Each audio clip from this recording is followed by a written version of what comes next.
दोस्तों जय हिंद और आप सभी का वेलकम है आपके प्रीतम एकेडमी में। और मैं हूं पंकज कुमार। तो जैसा कि दो हम लोगों ने वीडियो लिया सिलेबस के ऊपर में, तो पहला जो हमारा वीडियो था वो हम लोगों ने हिस्ट्री पे बात किया था, दूसरा हम लोगों ने भूगोल पे बात किया था। तो हम लोगों ने देखा था कि हिस्ट्री में टोटल 1 से लेकर 5 सब्जेक्ट है और उसमें से जो 4 चैप्टर है हिस्ट्री में, उसमें से जो टॉपिक मैं बोल सकता हूँ टॉपिक नंबर 4 और टॉपिक नंबर 6 को नहीं पूछा जाएगा, बाकी सबको पढ़ना था, लेकिन चैप्टर 5 को नहीं पढ़ना था। लेकिन जब हम लोगों ने भूगोल पे देखा था तो भूगोल में कुल मिलाकर 1 से लेकर 7 चैप्टर है, तो 6ठा नंबर का चैप्टर और 7वां नंबर का चैप्टर नहीं पढ़ना था और इसमें कोई भी ऐसा कोई विषय नहीं था जिसको आपको नहीं पढ़ना था। तो अब हम लोग बात कर रहे हैं अर्थशास्त्र के बारे में, यानी कि एसएसटी का और एक जो सब्जेक्ट है आपका अर्थशास्त्र यानी कि इकोनॉमिक्स के बारे में हम लोग बात कर रहे हैं कि इकोनॉमिक्स में क्या क्या आपको पढ़ना है, और अगर कुछ पढ़ना है और उसमें से कोई ऐसा उपखंड है या कोई ऐसा टॉपिक है जिसको आपको छोड़ना है तो उसके बारे में मैं जानकारी दे रहा हूं।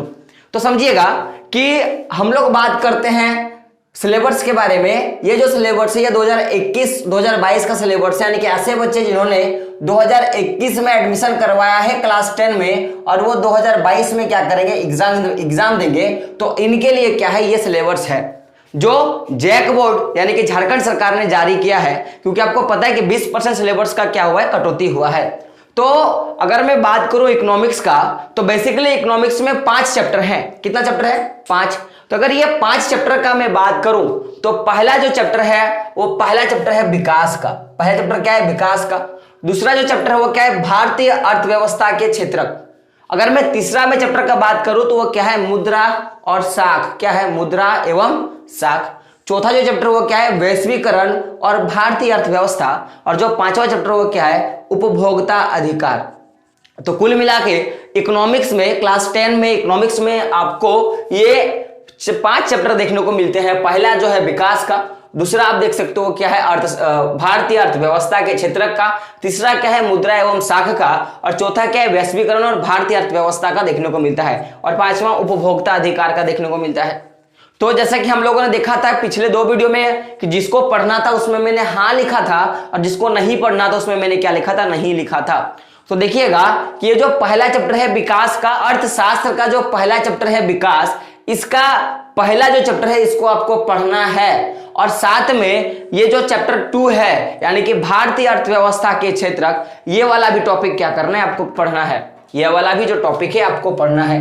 तो पहला तो चैप्टर 1 पढ़ना है, फिर चैप्टर 2 पढ़ना है, फिर आपको जो चैप्टर 3 है मुद्रा एवं साख, ये चैप्टर भी क्या करना है? आपको पढ़नी है। और ये जो चैप्टर 4 है यानी कि वैश्वीकरण और भारतीय अर्थव्यवस्था, ये भी आपको पढ़नी है। लेकिन ये जो 5वां चैप्टर है इसको आपको नहीं पढ़ना है, यानी कि इस 5वें नंबर वाले चैप्टर से एक किसी भी तरह का जो क्वेश्चन है वो आपको झारखंड बोर्ड देने वाले नहीं है आपके 10 के एग्जाम में। तो कुल मिला के आप देखोगे तो आपको 4 चैप्टर पढ़ना है। पहला क्या है? विकास का, दूसरा क्या है? भारतीय अर्थव्यवस्था के क्षेत्रक का, तीसरा क्या है? मुद्रा एवं साख का, और चौथा क्या है? वैश्वीकरण और भारतीय अर्थव्यवस्था के क्षेत्रक का जो टॉपिक है उसका आपको पढ़ना है।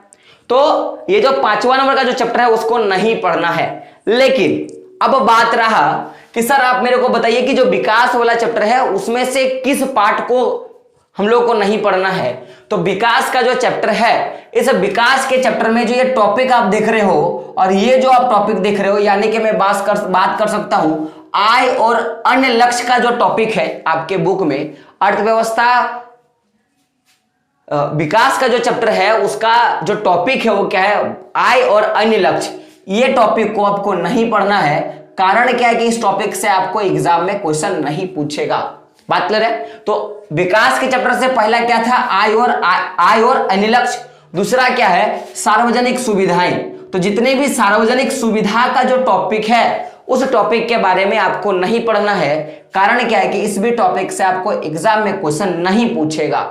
बात क्लियर है? फिर हम लोग देखते हैं भारतीय अर्थव्यवस्था के क्षेत्र यानी कि चैप्टर 2 को, जिसको आपको पढ़ना है। इसमें से आपको एक ही टॉपिक, मैं बोलूंगा एक ही टॉपिक को क्या किया गया? हटाया गया है। और वो टॉपिक क्या है? स्वामित्व के आधार पर क्षेत्रक को बांटा गया था, स्वामित्व के आधार पर क्षेत्रक को बांटा गया था। और ये जो क्षेत्रक था ये पहला था सार्वजनिक क्षेत्रक और दूसरा क्या था, निजी क्षेत्रक। तो यानी कि मैं बोल सकता हूं कि जो भारतीय अर्थव्यवस्था के क्षेत्रक हैं इसका एक टॉपिक है स्वामित्व के आधार पर क्षेत्रक का, उसका जो दोनों पार्ट है एक सार्वजनिक क्षेत्रक और एक निजी क्षेत्रक, इसको पूरा पूरी क्या करना है आपको, नहीं पढ़ना है। यानी कि इस वाले टॉपिक से आपके एग्जाम में, आपके बोर्ड के एग्जाम में क्वेश्चन नहीं पूछा जाएगा। बात क्लियर है। साथ में अगर मैं चैप्टर 3 का बात करूं तो चैप्टर 3 तो आपको पढ़ना है, लेकिन चैप्टर 3 का एक टॉपिक है वो क्या है, साख की दो विभिन्न स्थितियां। क्या है, साख की दो विभिन्न स्थितियां। ये वाला जो टॉपिक है आपको नहीं पूछा जाएगा, तो ये भी टॉपिक जो है आपको नहीं पढ़नी है।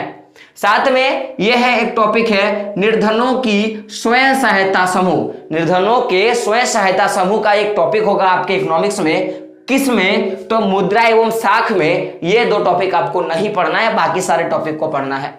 अगर मैं बात करूं चैप्टर 4 का, तो चैप्टर 4 में आपको इस वाले का न्याय संगत वैश्वीकरण के लिए संघर्ष, न्याय संगत वैश्वीकरण के लिए संघर्ष, इस वाले टॉपिक को आपको नहीं पढ़ना है। कारण मैंने बता दिया कि यह भी है कि आपका जो जैक बोर्ड है वो क्वेश्चन इससे नहीं पूछेगा, तो व्यर्थ का पढ़ के कोई फायदा नहीं। लेकिन नंबर के हिसाब से पढ़ के कोई फायदा नहीं है, लेकिन एज ए नॉलेज के हिसाब से अगर पढ़ना चाहो तो आप क्या कर सकते हो, पढ़ सकते हो। तो मैंने क्या बोला कि जो फर्स्ट चैप्टर है बाबू इसको पढ़ना है, इससे क्वेश्चन पूछा जाएगा। लेकिन फर्स्ट चैप्टर में मैंने क्या बोला कि ये जो आय और अन्य लक्ष्य का जो टॉपिक है इसको नहीं पढ़ना है, और एक सार्वजनिक सुविधा का जो टॉपिक है दोस्तों उसको नहीं पढ़ना है। साथ में मैंने बोला कि जो भारतीय अर्थव्यवस्था के क्षेत्रक है गुरुजी, इसमें से आपको एक टॉपिक को नहीं पढ़ना है। वो टॉपिक क्या है, स्वामित्व के आधार पे क्षेत्रक। स्वामित्व के आधार पे क्षेत्रक दो भागों में बांटा जाता है, एक सार्वजनिक क्षेत्रक और निजी क्षेत्रक। तो दोनों को क्या करना है, आपको नहीं पढ़ना है। सार्वजनिक आधार के क्षेत्रक पे एक निजी और सार्वजनिक क्षेत्र को नहीं पढ़ना है, और बाकी अगर कुछ होगा तो आपको पढ़ना है। साथ में ये जो चैप्टर 3 है मुद्रा एवं साख, इसको भी पढ़ना है। और इसमें से दो टॉपिक जो है आपके चैप्टर से हटाया गया आपसे बुक से, वो पहला क्या है, तो साख की दो विभिन्न स्थितियां, ये एक आपको नहीं पढ़नी है। और साथ में निर्धनों के सहायता समूह, स्वयं सहायता समूह पर एक आपको देखने को मिलेगा टॉपिक, इस टॉपिक को भी क्या करना है, आपको नहीं पढ़नी है। अगर मैं बात करूं चैप्टर 5 का, तो वो क्या है, वैश्वीकरण और भारतीय अर्थव्यवस्था। वैश्वीकरण और भारतीय अर्थव्यवस्था, इसको भी आपको पढ़नी है। और इसमें से जो टॉपिक आपको नहीं पढ़ना है वो क्या है, न्याय संगत वैश्वीकरण के लिए संघर्ष। मैंने क्या बोला, न्याय संगत वैश्वीकरण के लिए संघर्ष, ये वाला जो टॉपिक है आपको नहीं पढ़नी है। रही बात चैप्टर 5 का, तो ये तो ऑटोमेटिकली पूरा का पूरा जो चैप्टर है वो नहीं पूछेगा, तो इसको भी आपको नहीं पढ़नी है। एज ए नॉलेज के हिसाब से अगर आपके पास टाइम बचता है तो आप पढ़ सकते हो, नहीं तो इन सारे चैप्टरों को करके और इन सारे टॉपिकों को छोड़कर आप लोग क्या कर सकते हो, अपने बुक को रिवाइज कर सकते हो, पढ़ सकते हो। बात क्लियर है। कोई दिक्कत होगा तो आप क्या कर सकते हो, क्योंकि मुझे कमेंट में बता सकते हो। मैं जब अगला वीडियो लूंगा तो मैं क्या करूंगा, उसके बारे में आपको डिस्कशन करके समझा दूंगा। तो दोस्तों मिलते हैं अगले वीडियो में, तब तक के लिए जय हिंद, जय भारत और आपका दिन शुभ हो।